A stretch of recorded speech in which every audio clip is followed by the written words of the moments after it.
Alright. Hi, I'm Francis. This is going to be my review of Boku no Hero Academia Chapter 37, which, by the way, was freaking amazing.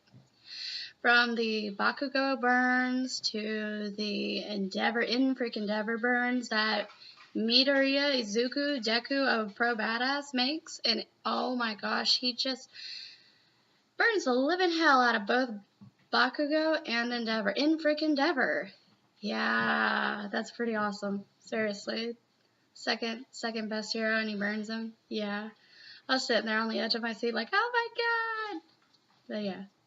So, at the beginning of the chapter, we all know Bakugou has won, Ochaku lost, which, by the way, by a hair, because Bakugou, he had no idea what to do with her. She was terrifying. She was, just throwing herself around and just going all out. And Deku didn't even get to give her plans or anything like that. She literally was going she was going in for the kill. She was. Uh-oh. Whoops. Okay. Yeah, my dogs, I love them. They like to make noise. Anyway, chapter 37 was amazing. It really was, from the beginning to end. As we see Bakugou going up to the stands, we all know he won. Everybody's mad at him. Everybody is just like completely mad. They're mad that he beat up a little fragile girl, which, by the way, there was nothing fragile about Ochaku. I mean, seriously, she was going in for the kill. She was ready. She wanted it. She really, really wanted it. And then you got the arm wrestler dudes, little bromance between the Steel guy and the Harding guy. I love the Harding guy. I know that he's one of the main characters. Kirishima? I'm pretty sure his name's Kirishima. Anyway, he's hilarious. The first thing I thought of was Elfman. Any of the guys are just like, man, is a manly man. The first thing I thought of. Every anime, manga, every one of them needs some kind of bromance or some kind of sparkly, like Frankie with the diaper baby dude. I forgot his name in the Don Quixote Flamingo arc, Dressrosa arc. Anyway, that was an awesome. Like, the backstory behind the diaper baby dude is amazing. I cried. It was amazing. But chapter 37, Boku no Hero Academia, there were so many burns made by Deku, because the first thing Bakugou does is he encounters Deku in the hall because Deku's getting ready for his fight, and he blames Deku for giving her the plans to do what Ochaku was doing to him in that fight. And Deku's like, nah, brah, sorry, no.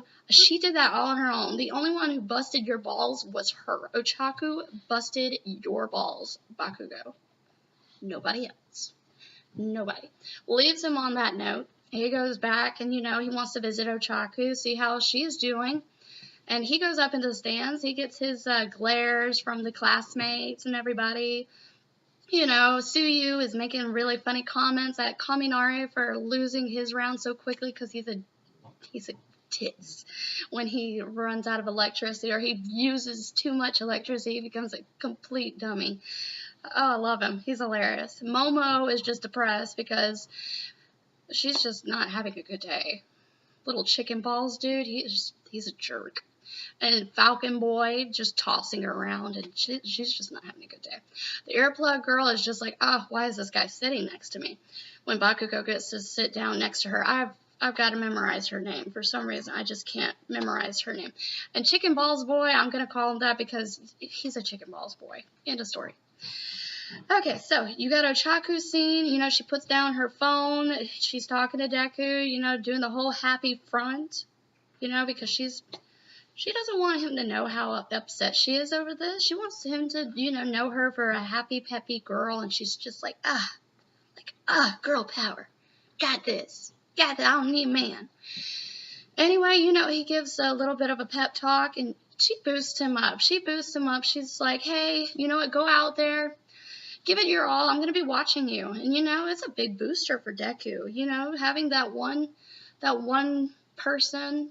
Ochaku's just a nice person that says that she's going to be there to watch him and she's going to support him in all of this. And I'm just like, oh my gosh, you are just shipped.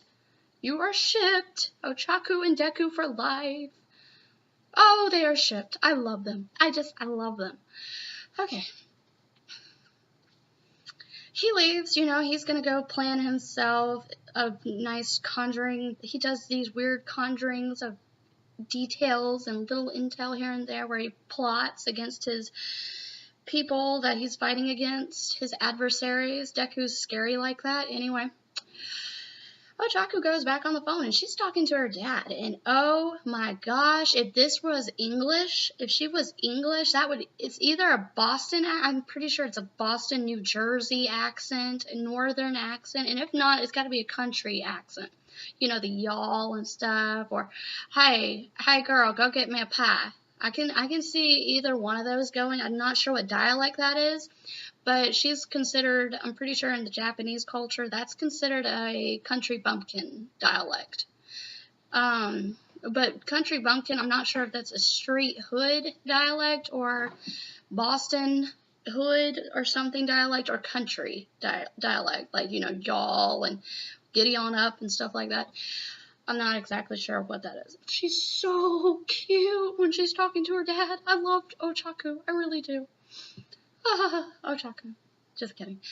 Anyway, she's, upset. She wanted to take her parents' places. She wanted to go ahead and, be picked out by the big companies and, go ahead and be up there with the pros. Her first year, she had big dreams. She went so far. She did. She went so far. And you know what? Next year, in, the manga world, next year, she will do great. God, she is going to be amazing. She is going to be awesome. I'm not exactly what all she's going to learn. Maybe she could even, because they say that powers span out sometimes and they hit a growth.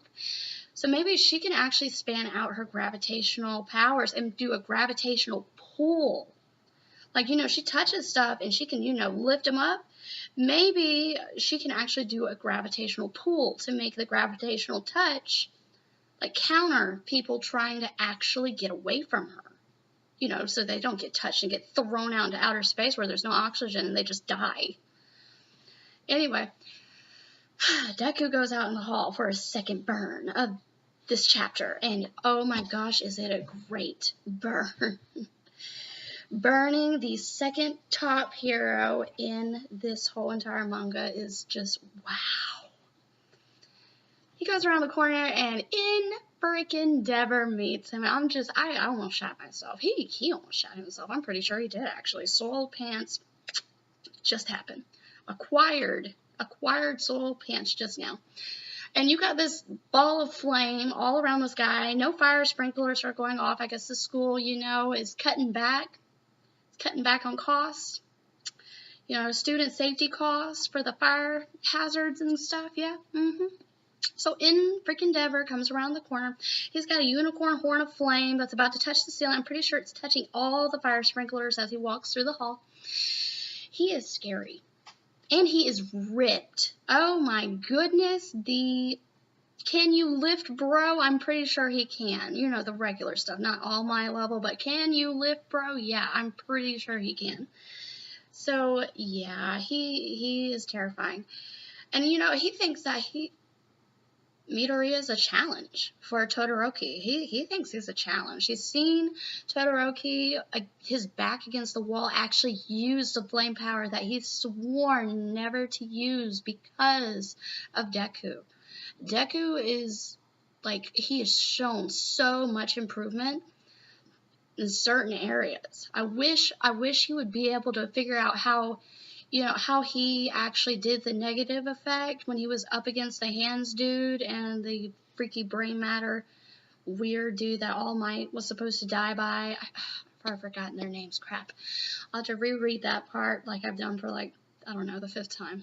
That chapter is amazing. Anyway, he knows. He knows that Todoroki was backed against the wall by Deku, and Endeavor freaking knows that Midoriya Izuku is a challenge. And that this next fight is going to be like a fight that he expects Todoroki to win, of course. But I'm thinking he is expecting Midoriya to bring out the flame power in Todoroki because of how threatening he is, instead of just using his mother's ice power.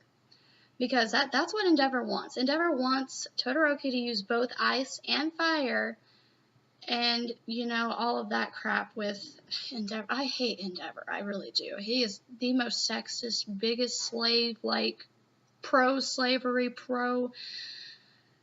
I hate Endeavor. I really do. He's amazing, you know, as a superhero, and him being second best, and him having that influence and the power and stuff, but he is such a jerk. What an asshole.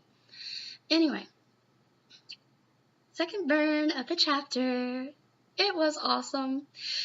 Endeavor goes to say something, and Midoriya backs up, and he's like, you know that I'm not All Might, right? You know, and he's like, well, isn't that obvious? It's obvious, right? It's like, you cut me off. You cut me off before I was finished. It's obvious, right? Well, Todoroki is not you. Yeah, he's not you. You and Todoroki are not the same person, and he does not have to do the same things as you. His ideals are different. He has a different thing that he wants in life. And you are a jerk. End of story. Burned by Deku. Just saying. Deku, I love you. You are sexy. Your curly-headed fine mess is just sexy. I love you. And when you look like All Might, oh my gosh, am I going to have a field day with your pictures. So anyway, before my dogs get started on their barking spree, I'm going to have to kill them one day, you know, with love and affection, because I love them. Okay, I can't kill them. I love them too much. Anyway, Chapter 37 was a blast. I cannot wait for Chapter 38. It's Friday. Oh my gosh. By Monday, I will have Chapter 38, and I get to see if Todoroki is backed against the wall and Deku's, like, kicking his ass or whatever. I don't even care how it goes. I don't even care how it goes. All I want to see is Todoroki threatened again. You know, him threatening Todoroki, for me, is just like, that is on par with a lot of things. Deku is amazing. You know, he hasn't grasped one for all, but he's just a plotting, scheming son of a bitch, and he's just awesome like that. He is. He's freaking awesome. He's sitting there plotting and threatening and just all kinds of stuff, and you don't expect it from this guy because he was bullied so badly for like 10 years by Bakugou. He was threatened by Bakugou since the age of 4. 10 years of being dauntingly threatened and put down and all that, and just within a couple of months, he's a boss. He is a boss, and he's putting people in place, and I'm just like, yeah. So anyway, Chapter 38. Can't wait. Chapter 38 is going to be awesome. Alright, so enjoy. Glad if you liked my review. Let me know how I did. That would be awesome, because this is my first review on the first manga that I've read in a long time, since Naruto ended. Kishimoto, you suck. I cannot believe you rushed that, and God power or not, your last villain was cheap. She was cheap. Don't tell me that she can create dimensions, and she puts herself in a dimension that she can't even stand up in. Seriously. You should have put her in a dimension where she couldn't breathe. That would have been hilarious. Anyway, bye.